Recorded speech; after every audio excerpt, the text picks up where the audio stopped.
I'm your host, Tess Brigham. So let's start cleaning up this Gen mess. So today is a solo show, just me and my big black glasses here, um, because I wanted to talk about a recent experience that I had. And I think that it would be very helpful for people to hear a little bit about what it's like when I go in and I talk to groups of people about the generations and the generations at work. So I recently gave a talk to a group of attorneys who run primarily these small and mid-sized firms. And these are, very sharp, successful, mostly Gen Xers like myself, people who have built their practices from the ground up over the last 25, 30 years. And now they thought that they would be coasting at this point, but actually they're really struggling. And they're struggling not because of the law, they're struggling because of people. And specifically, this new generation of law associates that have come up, like Xennials and Gen Z. And these are their first year, second year, third year associates that are coming into the law firm. And these younger people, as I've talked about a lot on this podcast, are entering the workforce with very different mindsets, very different priorities, and very different expectations of what they want from work and what they expect from their employers. So, one thing that was really interesting was they wanted me to give a little bit of a presentation and a background, but they also said they had a lot of questions. So I was going through my, presentation, talking about the generations and, what does Gen Z want and all of that. And there was one person that was kind of like, just can we kind of chomping at the bit, right? Like, can we just get into this, please? And so I was like, okay, put the slideshow down. And I sat down and I said, okay, what are the questions? And the first question that I was asked was, what do you say to your young adult, clients? What do you tell young people about what they need to do differently? And it was a very honest, real question because it really got to what I believe is the core tension here is whose job is it to fix this problem? Whose job is it? Right? There's this sense that older workers are, people my age and older, right? We're doing all the adjusting, we're doing all the compromising. And meanwhile, at the same time that we're doing all this adjusting and compromising, we're asked to offer more support, right? The employers, I should say, are asked to offer more support, more flexibility, more feedback, more understanding.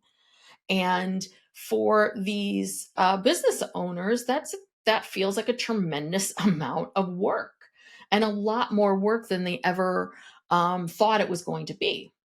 And so, to answer that question, absolutely yes. I always talk to my younger clients about expectations, about work, about how work has been for the last umpteen years and how work has changed. And I really do tell them and talk to them about, right? I mean, I'm a Gen Xer, so I will tell them, like, this is my experience. This is what it was like for me. This is what it was like. This was the boomer boss that I had, and this is what it was like for them. So I really urge them to shift their thinking and to be more, to communicate, more clearly and to ask those questions and figure out and ask, right, for more clarification of what are the unspoken norms of this industry.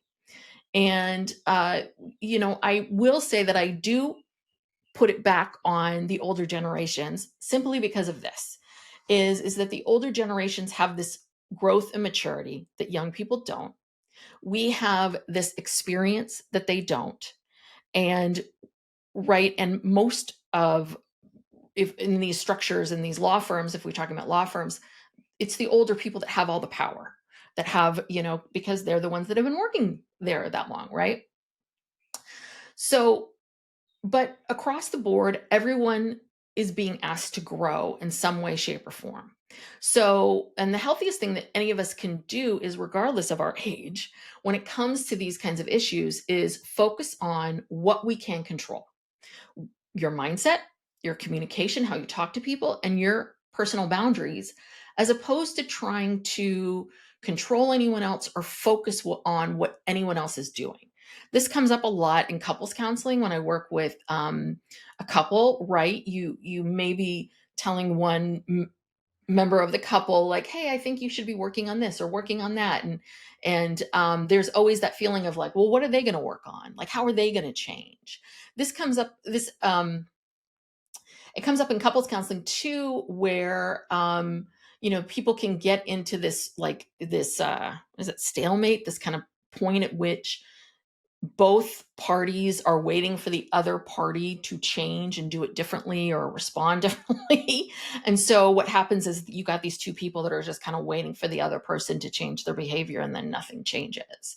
And the thing is that, listen, you can't control other people, you can only control yourself. So that's why I always say, hey, if there's a problem and you're not happy and you want to have a different relationship with this person, then yeah, it's on you to figure out, how do I change? How do I do this differently? Okay. So one of the bigger frustrations that came up with this group was around work hours.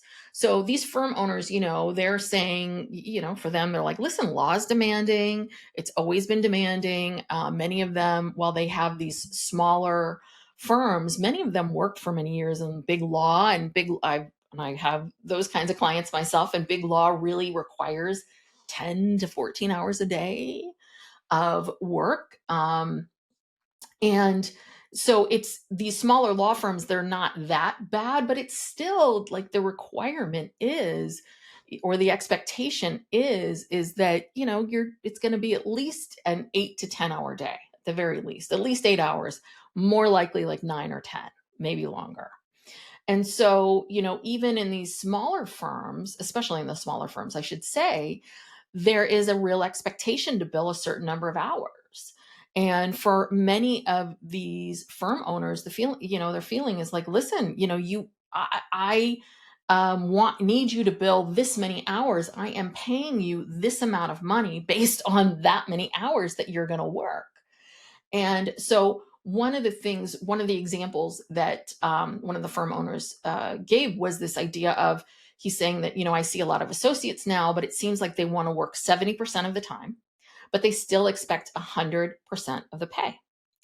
And, as I was talking to them, I get it. That's frustrating. It's very, very frustrating if you have been busting your ass for decades now, and you are paying everybody else's salary, and you want to see, you've been driven and you've been going after things and working really hard, and you want to see that same drive reflected back at you. But here's the thing that complicates things. What's best for mental health for not only Gen Zers, but for all of us, is really to work about 70% of what we're doing now, right? To avoid burnout, to have time to rest and connect, and to go to therapy and exercise, and all of these things that so many people my age, we never thought about at all. I always have to laugh because when I started off in my career, I did not think about my mental health for one moment at all. I never thought about, how is this work affecting me? Can I do this and sustain this for a long period of time? I didn't think about, my feelings or balancing anything. And in I'm where I need to be, so it all worked out. But at the same time, I look back at that, and, I had a whole other career before this. I worked in Hollywood, and truly, I had a quarter life crisis at 27. It didn't take me long to kind of hit a real wall. And I saw that a lot, in the industry, people throwing themselves into it and then hitting a wall and not being able to kind of climb back out. And so I think that it's really important for, right, older generations to recognize that while you may be rolling your eyes at like, oh God, these Gen Zers, all they care about is going to therapy, or they just care about work-life balance and all of that. But I don't think that they're wrong. I wish I had thought that way when I was younger. I wish I had more concern and love for myself, and power and ability to speak to power, that the way they do at that time. And so yes, they want to work less than what is average because they don't want to burn out. And yet, this is the problem, right? Is that the cost of living is so high that the 70% salary isn't enough. It's not going to pay the bills. And that's the bind, right? This is the trap that so many people in our country are stuck in right now, both old and young. It isn't a matter of, these kids these days are such a pain. This is a real systemic issue. It's a systemic issue. And I'm not going to get into the whole politics of the way in which, taxing the rich and some of these things, but I think that we all see this, and I've cited this stat before, but it's very jarring, and I think it speaks completely to what's happening right now, which is this. Since the 1970s, home prices have gone up by 100%, but wages have only gone up by 67%. That alone should tell you so much of the disconnect. I was just looking at an article today about how much the average studio apartment is in all these big cities: New York, San Diego, Dallas, I think was one, Chicago, right? And in New York, the average studio is $3,500, and the average person, 30% of their paycheck is less than 2,000. I think of all the places that they cited, I think Dallas was the only place that you could, live and not have to get a roommate for your studio apartment.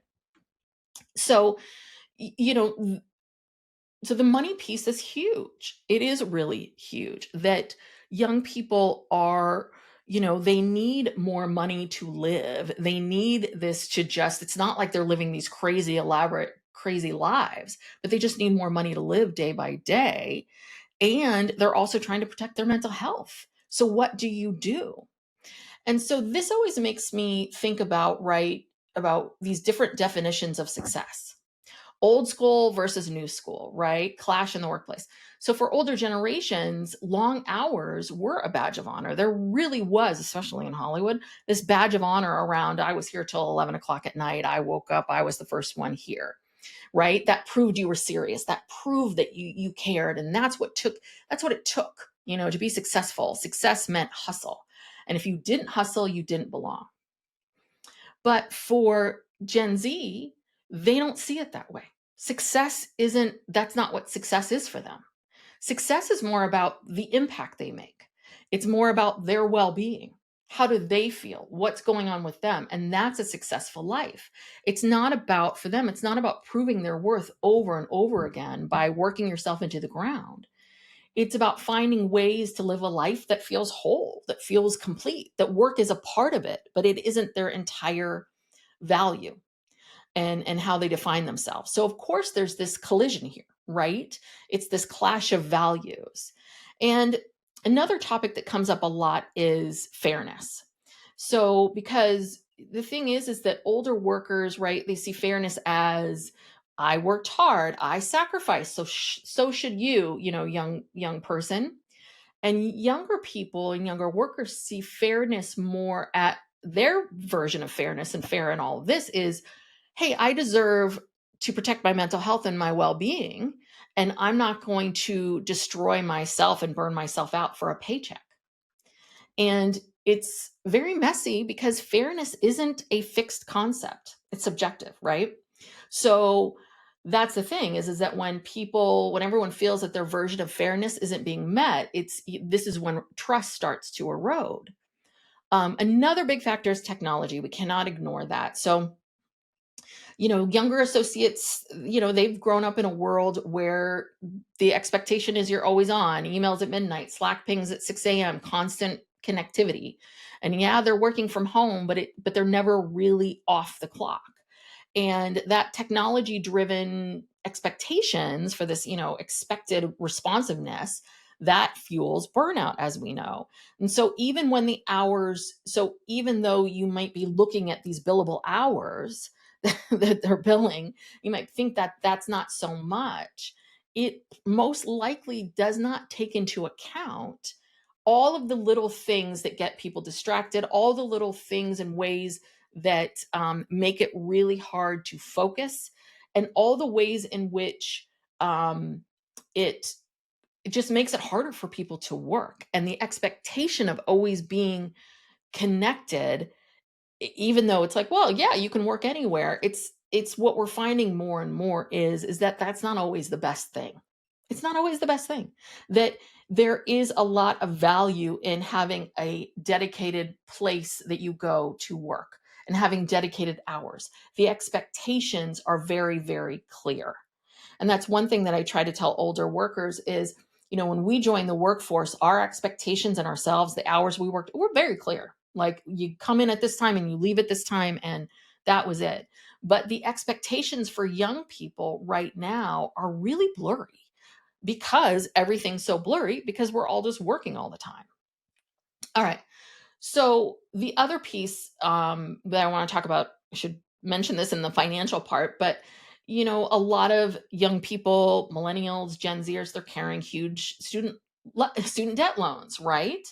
And so they want to work less for their mental health, but they also know that they can't afford to. And, law school is expensive.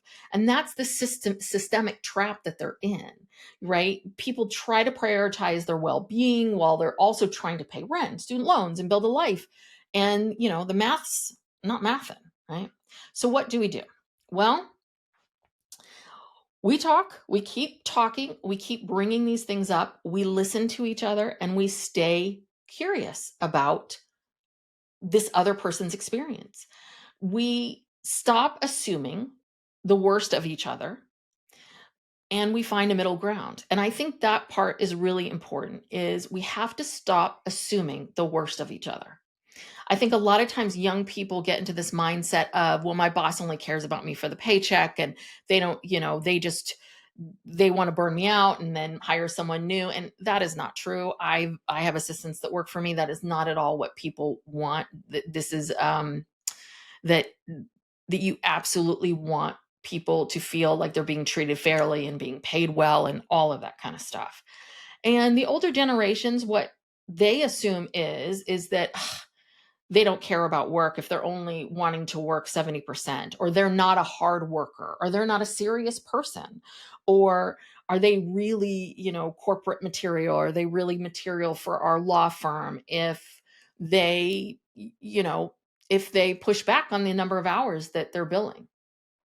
So it's important that we recognize these things. It's awareness is always the key. It's always the most important piece of all this. If you don't have awareness of why you're doing what you're doing, why you're thinking what you're thinking, nothing's going to change.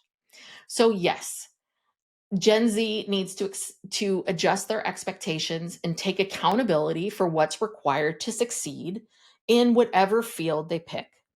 And yes, Gen Xers and boomers need to let go of the idea that suffering is the only path to success.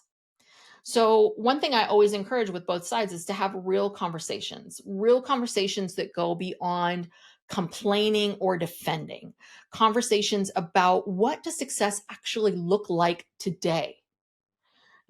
Conversations about what boundaries can be respected and what compromises need to happen.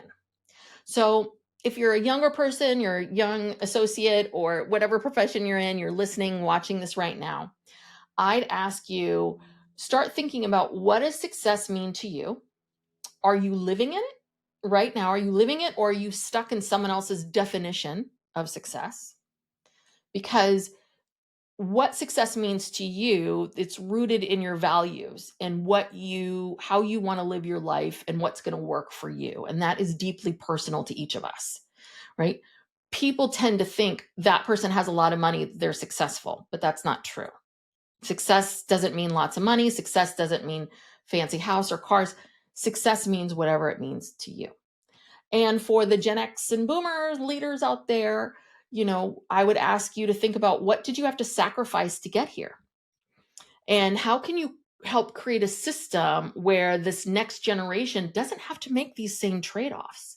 You may be thinking about all the long hours and all the hardships and all the stuff that you went through, and that feeling of I went through all this, it's not fair that other people don't have to go through it. But really recognizing that this is the impact that you're making is by recognizing, hey, I had to go through something I didn't want to go through or wasn't right or didn't feel fair to me, and now I'm going to change this for other people. I'm going to make it so other people don't have to go through that. That's what's important. It's the impact. And for everybody, I would say, where are you resisting change because it feels uncomfortable, not because it's truly wrong, right? So change is good, but it's also very uncomfortable for us. And what a lot of the things that I talk about on the show and a lot of the things that have to do with the modern workplace today is really about shifting, right? Shifting views of success and sitting with these kind of uncomfortable feelings sometimes and uncomfortable changes that you have to make internally about how you view success. So this conversation is far from over, but one we need to keep happening, absolutely having, I should say, but it's one we need to keep having. Thank you so much for being here. If this episode sparked something for you, whether you're a law firm owner or not, or a Gen Z associate or something else like that, feel free to send me a message. I'd love to hear your thoughts. And as always, thanks for tuning into the Gen Mess with Tess. Remember, we're fixing the Gen Mess one conversation at a time. Until next time, stay curious and don't let the Gen Mess mess with you.